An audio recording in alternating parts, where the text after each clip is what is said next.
Welcome to Dreamers to Leaders, Keeping It Real with Melody podcast. Melody is a born dreamer who started from being a flight attendant and worked her way up into now a tech fashion trendsetter, thought leader, and seasoned entrepreneur in multiple successful ventures. This podcast is for the awakened dreamer. Industry icons will share their humble beginnings up to the leaders they are today. Let's all learn and be inspired. Together, we can all prosper. Hello, and welcome to the Dreamers to Leaders podcast. It's the podcast for the dreamers and, more importantly, the doers. So I'm your host, Melody. Today, we will go over an inspiring journey from a refugee to a multi-millionaire. Joining us here today is a successful entrepreneur with several ventures, from a multi-line insurance agency to an e-commerce business to call centers in three different countries. Ladies and gentlemen, please help me welcome Theresa Nguyen-Muth. Hi, Theresa.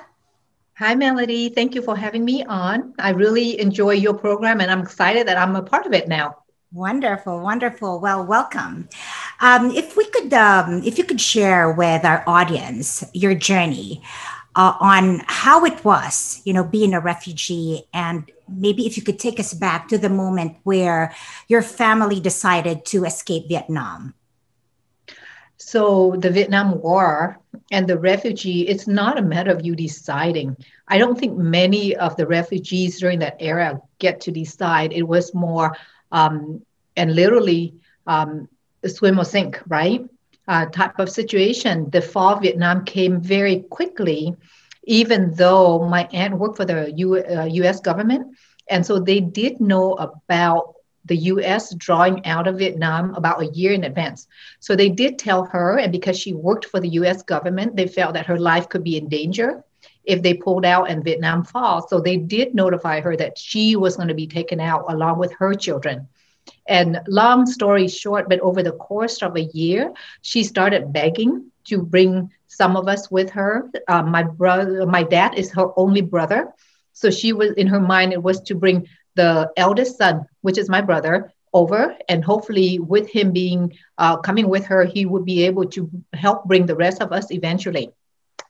But over the course of the year, and grateful to her to this day, she literally get on her knees and beg to bring our family over. And she slowly worked it. And so when it came time to evacuation, we were one of the fortunate one that actually got evacuated and flew out on the helicopter 3 days before the fall of Vietnam. 3 days before. And how many in your group? So my family, my immediate family was 4 of us siblings, and then my parents, and then my aunt's family. So that makes 8. And then luckily, even my grandmother also got to come along with as well. Do you remember that escape or that helicopter ride? And then from there, did you get stationed into like different camps? Do you remember that time? Very vividly, because I was already 9 years old. So developed enough. And it's funny, whenever people ask me about it, I still get very emotional. And I can hear the sound of the helicopter. And it wasn't really a helicopter. I'm not sure what it's called here, but it's a military one where, it has the two twirling. and so even now talking to you. Like a turboprop plane, maybe. Yeah. And even now I can actually hear it. We were evacuated. And when we left, we were told cannot bring anything with us. Therefore, literally just the clothes on our back and whatever money that my parents and my aunt can put together. And at 9 years old, it was interesting because for me, I just grabbed a photo album with me. I actually got heat for bringing it along. And that ended up being the only thing we had of our childhood. As far as remnant of what we had. And we were helicoptered out to Guam, went over there and stayed in the military camp for 3 days and heard the fall of Vietnam. So honestly, when we left, we thought we were coming back. We thought we were leaving just until things settle and come back. And when we heard the fall of Vietnam in Guam, I remember everybody broke down and cried because they knew they weren't going to see their family again. And for us, definitely it wasn't prepared. And we didn't know where our lives was going to be, where we would end up at. And as a child, I don't think I worried as much as my parents, but that concern was definitely in everybody's mind, knowing that you have no homes to go back to and you've lost pretty much your family, all of your family, as far as being able to see them again. So 3 days in Guam, and then from there, did you have to go elsewhere? Guam was only a temporary place. And during that era, I believe 250,000 refugees left Vietnam, some not as fortunate. And I'm sure you recall many died at sea trying to find freedom. For us, we were in Guam for only about 3 days. No, I'm sorry, maybe about a month. And then we flew over to United States, and Camp Pendleton was where I ended up at for 6 months prior to being sponsored. So for families and friends who tried to, do you know anyone amongst your close friends or relatives that tried to escape as well and weren't as successful? Many that I did know, and many did escape and come over and have some pretty horror stories with pirates and things like that at sea that luckily they survived, but a lot of scars. So yes, during that period of time, we have a lot of connection as to people who did leave and never make it, and people who went through some really rough time before making it here. And then those who I consider us fortunate as far as our evacuation, being able to come to the United States, and for the most part, with more of a happier experience. So now in the United States, how was it like as a refugee in the first year of being in a brand new country? How was that like for your family? Well, I still remember because we were at Camp Pendleton June, July. It was freezing cold for us. Imagine coming from a country where temperature was really high in the 90s with high humidity, and then you come over here. And so I remember being a child, we were just so cold at camp that the military personnel would loan us their thick jacket. And I was walking around with the military jacket just to keep warm. We were living in tents. So all of us would set up in tents. For me, that experience was actually a happier one. Very carefree. People came into camp. So America was very generous. People coming in, teaching us how to speak English. And I remember, coming to tent, and if Miss Mickey Hickey is still out there somewhere, her name is just like registered in my head because that was what I was taught. What is your name? My name is Mickey Hickey. And so to this day, I still remember that teacher's name. People were donating clothes for us, teaching us how to live the American lives. I am sure for my parents and the adults, they were still very concerned because none of us spoke English at all. And so just adjusting to that life was challenging. Then going from familiarity, even down to the food, having fish sauce as your way of living and not having that. So we missed a lot of things, and we were still very apprehensive and we were scared. And within the 3 months of being sponsored and coming out and then having to get into the real life, that was also a huge challenge for my parents as well. So for my family, as you would have expected, coming into a new country, no one in my family spoke English at all. So it was, I'm sure it was challenging for my parents. I'm sure they have a lot of worries and concerns. I was 9 years old and my siblings were younger than that. So we actually had a more carefree time. The US government definitely treated us super, super well. And we were at Camp Pendleton where we were taken care of by Marine. And so for my memories, it was sliding down, mustard fields with my cardboard, having fun at camp, learning English, sneaking out from English classes to go play. But for my parents, it was a concern of how will we survive, how will we speak the language, how we we adapt to the new community that we're going to have to to get used to. Mhm. So it was a very big mix of emotion, but Mhm. we were grateful that we were one of the ones that got out and have the freedom. Mhm. And so my parents just adapt to the new way of living.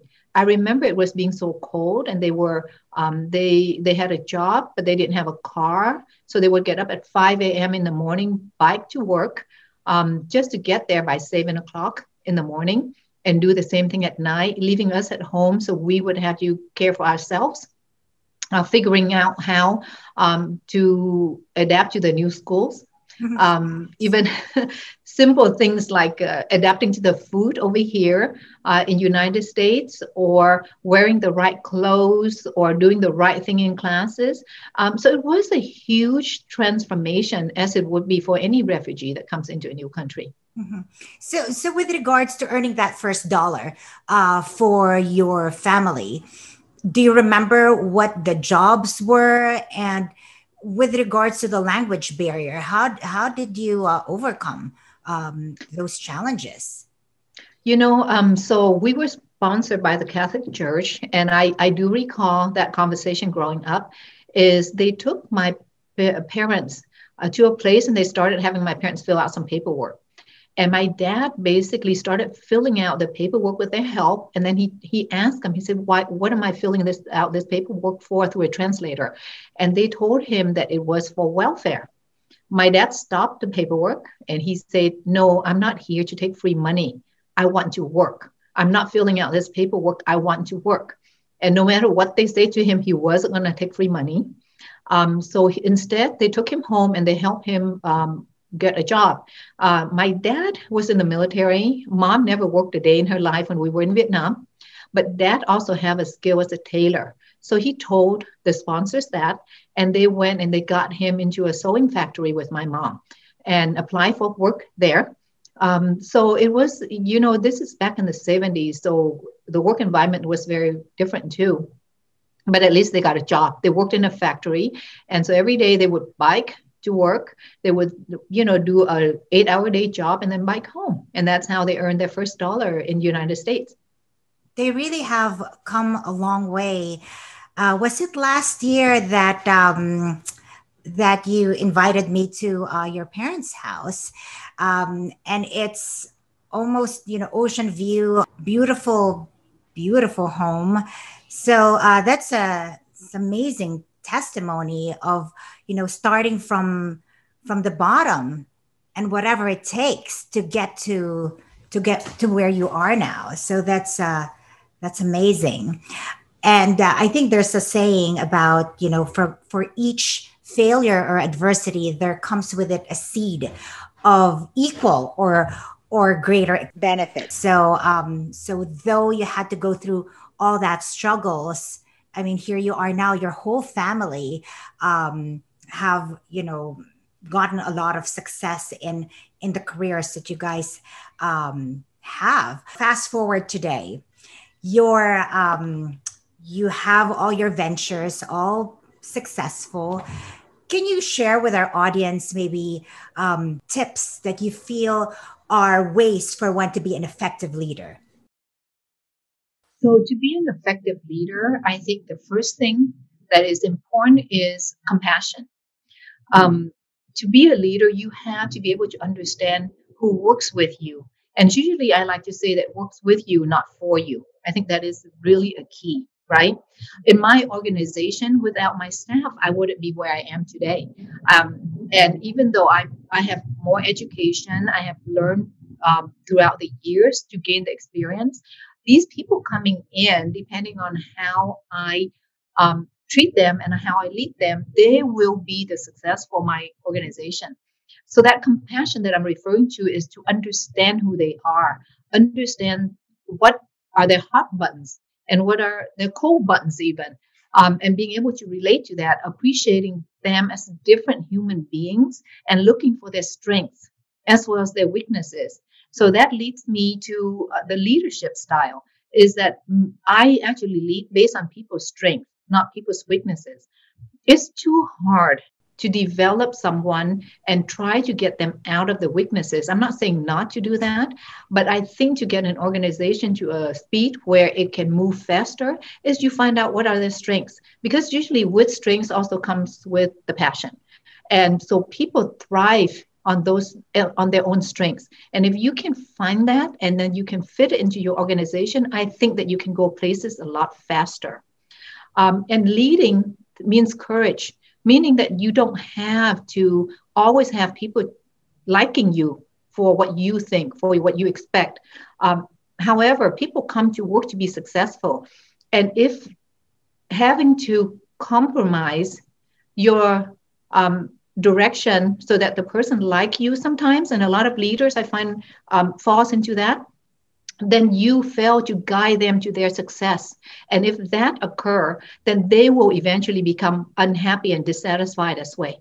So the courage of actually leading, pulling people out of their comfort zone, challenging them. And even if that means that it's at a cost of them not liking you as to what you do, I think in the end, they will end up appreciating that. And I can, with my life experience, 28 years of having hundreds of employees working under me, I do believe that that works, because out of everybody that ever worked for me, even the one that I let go, I can tell you positively to this day, many still remain, good friends, and come back and say that I have influenced their life. So I think that compassion and being fearless in leading them in the direction that they are uncomfortable with is very important. And to me, one of the things that is very, very critical is your integrity. So you deliver your promise. If you are going to say something, you're going to be doing it. I think that is very important in a leader. I'm not saying that you have to be successful at everything that you do, but I think that you have to have the courage to be able to do your best in delivering your promise, and never falter from it. And I think if you have those three,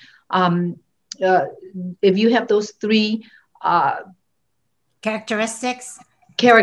Thank you very much. Then you should be able to lead a very, very solid team.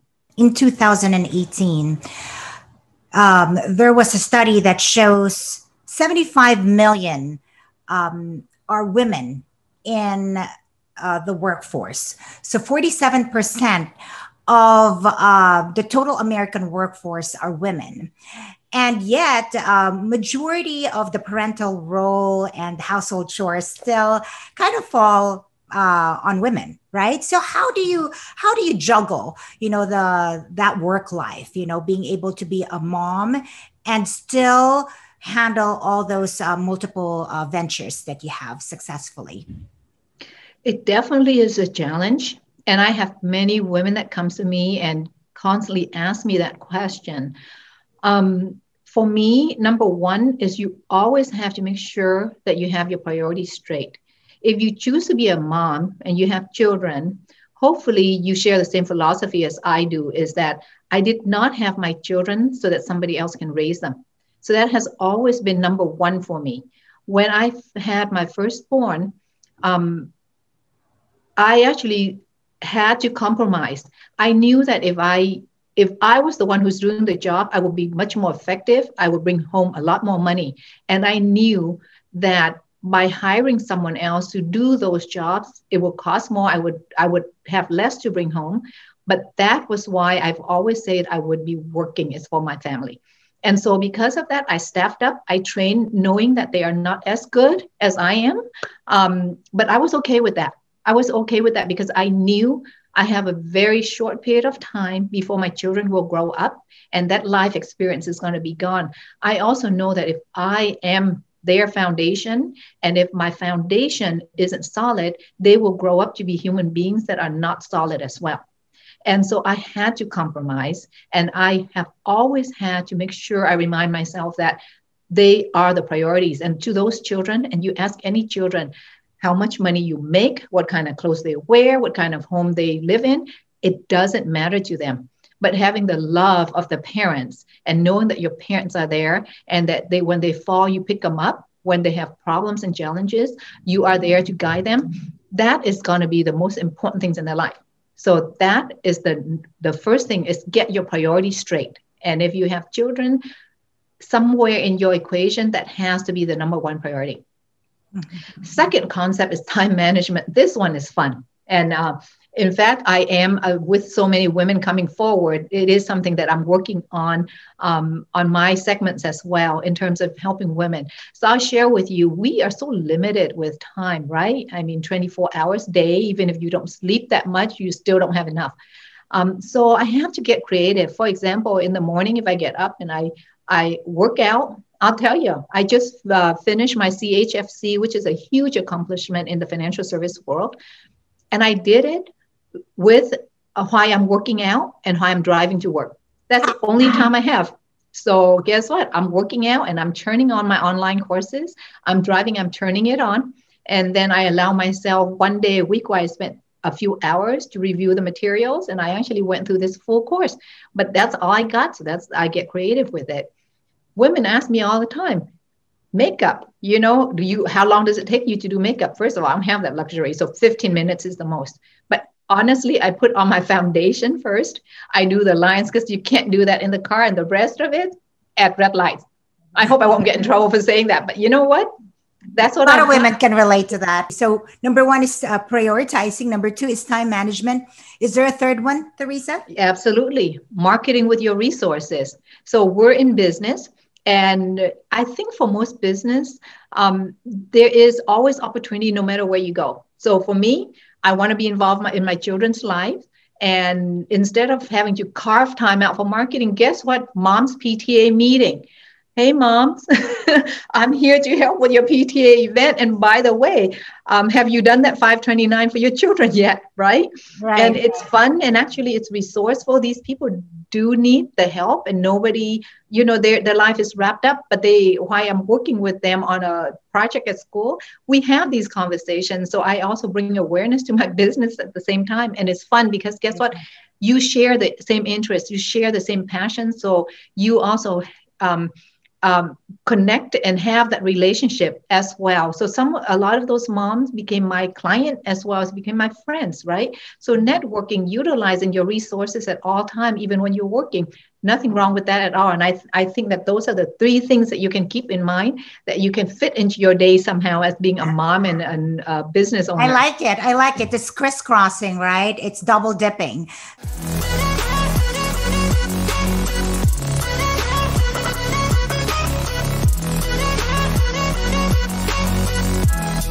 Might as well, here in my office, I say the three magic words are by the way. By the way, I'll help you save money on your auto insurance. Or by the way, do you need a virtual assistant that's kind of where you have your call center or what have you. So it's double dipping or weaving your activities. And why not, right? That's all part of the flow of the conversation. It doesn't have to be a hard sell. It's just really kind of being genuine about what you do, right? Yes, while doing, depending on what business you are in, like the business I am in, that is important. These resources are important. And the same thing is that these moms are too busy too. And so to have professionals that are working side by side and giving you concepts and ideas, talking to them about their children's education, talking to them about their retirement planning, especially mom who stays at home. Those are all the things that maybe they don't think about and worry about. But by the time their kids are grown, years has gone by and opportunities are missed. So depending on what you do for a living, I do believe that whatever resources you can provide is also a huge benefit to the people that you're sitting next to as well. One thing that I think it's important to let the audience know is how you've gotten to where you are is consistency. I've seen and witnessed and looked at reports where now you're part of the Lifetime Presidents Club qualifier for a Fortune 39 or Fortune 36. I don't know anymore. It's a moving target, but definitely a Fortune 500 company. Being a lifetime President's Club qualifier means that you have to do so many things consistently year after year to get to that lifetime place. And also the lifetime qualifier for the $1 million roundtable, which for a lot of the insurance professional globally, that's the gold standard for what is considered the pinnacle of success, right? So let's talk about consistency. What do you think you do to make sure that you have that consistent activity that gives you the consistent result that you produce year after year? System, right? System and management. That is very, very important. I think that everything can be broken down to bite size. And then once you put the system in place, then obviously accountability as well. So if we're talking about business specifically, I can tell you, let's say I want to be number one in the company. If that's what I want to do, I have to understand what it takes. I have to look at the people that's already sitting in that position and what it is that they have accomplished to be there. And then I have to break it down to what would it take to get there. Once I figure that out, then the next step will be, is it something I want to do? And is it something I'm willing to sacrifice other things to get there? I like that. If it is something that's really important to you and that is something you determine that you will get there, then go to work at it. And you should never be in a situation where you say, I got to put all of this in one shot, because that is the ticket for failure. You have to break it down to bite size. So for me, let's say I've decided that I was going to be President's Club. Okay, President's Club, what does it take? It takes you to be top 50 in the country for a specific product, auto, fire, life, health, for example, in my industry. So what President's Club do I want? Let's say that I feel like my strength is life and that's what I wanted to do. Then that's what I would focus on. And that's what I would develop my marketing program around. That's what I train my team members to do. And that's what I select the team members to do that in. Then I would work with them to get them into that system, their marketing system, my marketing system, right? Mm-hmm. What development do I need? What accountability do they have to me in order to get there? And what is that accountability? So once you break all of that down, it would be easier to execute. And you would execute, I call it a 7 system. So then during that very first month that you start execution, you should have a plan that have at least 7 different things that you're going to be doing. But then you would break it down and you start to implement maybe the first or the second in the first month. Then come the next month after that first system is in place, you start to implement the second one. So it may take a little bit of time for you to get there, but then it becomes solid. And that's what you refer to as consistency, because once the system is in place and the team knows how to do that, they don't usually go backward. And if it does go backward for some reason, that means that there's something faulty in that system and you reinvent it again until it becomes a consistency. Does that make sense? I actually like also the part where it's almost like reverse engineering, what it takes, knowing what you want. What does it take to get there, and kind of going backwards and putting up the plan in place, your game plan, right? Mm-hmm. The other thing that's really important, Melody, is a lot of small business owners, the biggest mistake is that they feel that they have to be the one who does all of that. And for me, I believe my success is developing managers who can execute each of those steps for you as necessary. So for example, earlier in my career, when I have little resources, I didn't make that much money and I only have so much in my budget, I can only afford 2 or 3 team members. But as time goes on and I have more money to hire more people, I start to develop people. So it went from me wearing the hats of everything to me being the manager, and I oversee and I am the one who create the dream. And then I would have human resources, then I would have trainers, then I would have sales team, sales manager, and I would have operation managers. And then I would train them so that they would be able to take on that job. And then while you're training them, you also need to train train people who can take over their positions as well. Because in our world, turnover happens all the time. So you always have backup plan and you're always prepared for your organization never to be at a standstill because one of the function doesn't have a backup plan. Mm. So how do you tie your, because you have several businesses, right? And each businesses would have each own team. So how do you make all these cohesive, and how do you oversee all that to make sure that all the pieces in the organization are working? How do you oversee all that? So each of those business entities are definitely separated from each other.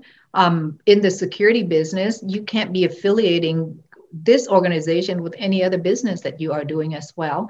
And so they are completely different entities. They have completely different teams and different staff. And each of them answers to you differently depending on the type of business that you are in. But in each of the organization, I have my key person. So the key person would act like me. They have the authority to make certain decisions, and that's training in progress all the time, right? And it takes a long time for me to develop that person. For me personally, integrity is the most important thing. Work ethic, integrity. Obviously, you have to have skills and ability, but I can train that. I can't train ethics. I can't train integrity. So that's what I look for when I hire people.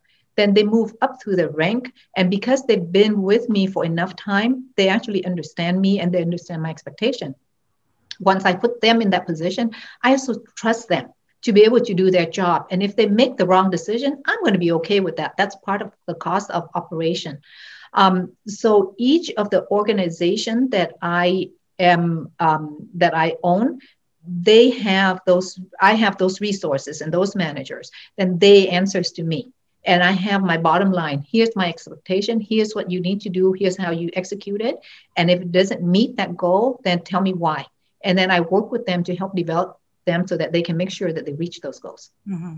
I remember, I think it was Warren Buffett that has that three things that that when he hires, it's number one, having the intellect, number two, having the intensity or the chemistry or the energy to the passion to want to do what the task is that needs to be done, and third is integrity. And amongst the three, it truly is the integrity or the character that you can't compromise. Looking back to all the ups and downs, is there anything that you would do different, Theresa? I don't know. I mean, if you're sitting in this chair today looking back and you said, I would do this or that different, how would you do it different if you never had that experience to know, right? So I don't necessarily believe that it would be anything that I would do different. And it's funny because many times people would ask me similar questions like, is there anything you regret in life? No, life is a journey. And if there's anything that I can share with the audience out there is that in that journey, you have to have everything. And if you don't, it wouldn't form you into who you are today. And I'm sure that that's an old cliche that you hear it all the time, but it is so true. With all of those experience, the good, the bad, and the ugly, I've learned. And because of all of that, then that's how I become as good as I am. But it's not over. There's still a lot of mistakes to be made and a lot of knowledge to be learned. And as I go through all of that, I will continue to develop as a human being. And I embrace all of that. Now, some of that can be super, super painful. Looking back, that still can bring tears to your eyes. But if it wasn't for that, would you be as strong, as experienced, as knowledgeable?